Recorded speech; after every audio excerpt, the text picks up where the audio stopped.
Hello. In this video, I'm going to be talking about observations, which are sometimes called observations of practice. So this is a formal timed assessment in which an independent endpoint assessor will observe you undertaking your duties within your workplace. Typically, observations are used to assess practical skills. It's an opportunity for you to demonstrate really that you're able to do the kind of tasks that occur in your day-to-day routine in the workplace. So the independent endpoint assessor will be looking to assess against specific assessment criteria that are detailed in the assessment plan on the Institute for Apprenticeship's website. And these assessment criteria are also available in NCFE's guidance documentation.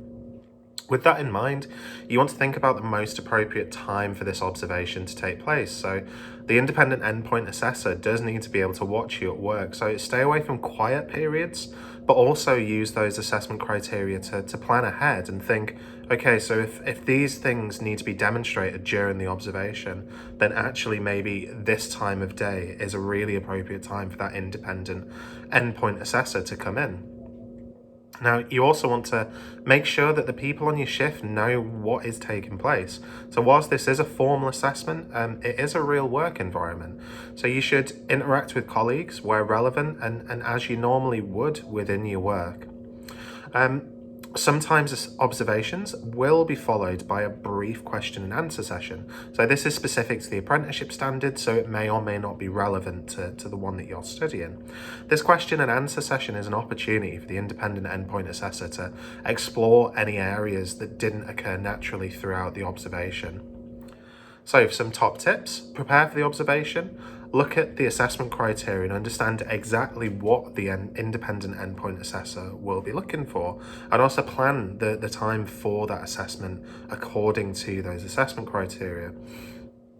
Additionally, practice what you'll be doing before the live observation, because this will really help you to stay calm throughout, but also think about things that you might struggle with demonstrating and get support on those so that you're more confident on the day of that observation.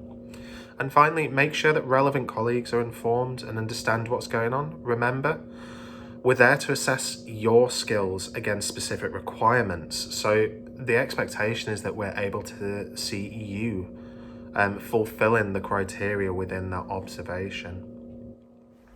Thank you very much for listening. I hope you found that helpful.